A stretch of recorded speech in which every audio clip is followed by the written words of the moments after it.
Hello guys, what's going on guys? Essentially today, Counter-Strike Global Offensive's 11th operation, Operation Riptide, has just officially launched. Now this is the biggest operation we've ever seen in Counter-Strike Global Offensive with a 2.2 gigabyte update. Obviously in size it's not that large, but in how much content we've actually gotten from it, skins-wise and investing-wise in the next little while is a lot. But there's a lot of things people already have not seen about the game, such as the Dust 2 change, as well as the M4A1s buff and nerf.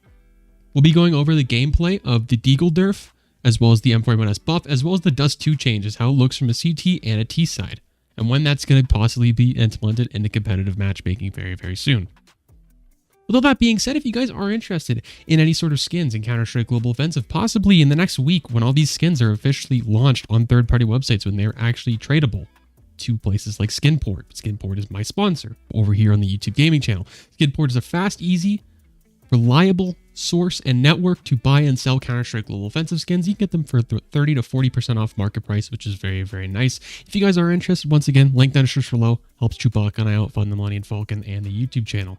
Into it. Counter-Strike Global Offensive had a thread on Twitter. They're going through all the minor things people are not really noticing, the patch notes, the map updates, and the buffs and nerfs. This is what the Counter-Strike homepage looks like as of right now. Obviously, with all this being in the way, the small things people are not really going to notice right off the rip. If you go to competitive matchmaking or just deathmatch in general, you can have the option to team versus team. So this is team deathmatch classic. So this is your individual score. Other team is the target. It's kind of the same thing. And you also have free-for-all, which is a very, very big deal for CS. And here's why.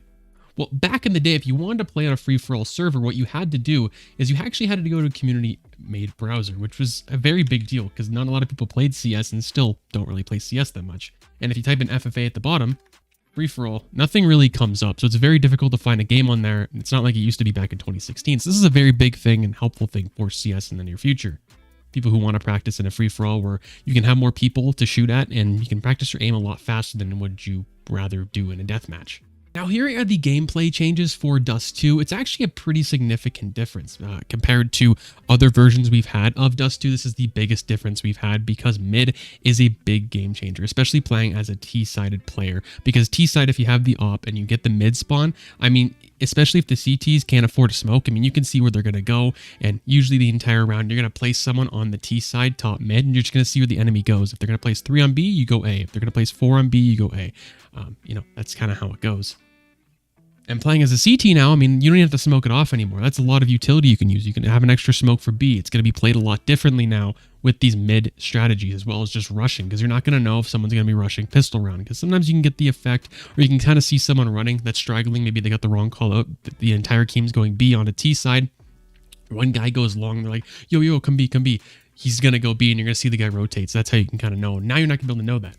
Now, after testing the M4A1s and the Deagle, it seems as if the Deagle got an extra 1 to 2 shots added onto it before you can kill somebody at range. Now, really up close, it's still 2 shots, very, very close. Most of the time it's 3.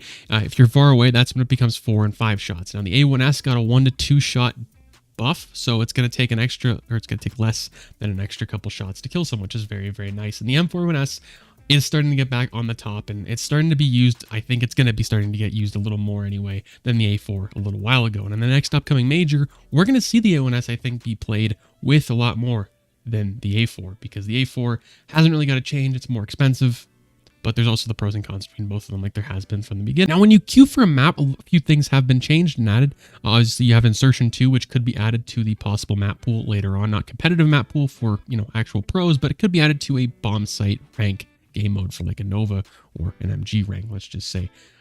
Obviously, Agency hasn't been taken out of CSGO anytime recently, which is pretty cool. I think Agency is a really fun map. I'm glad they haven't removed it anytime soon. Premier is still in the game from Operation Broken Fang.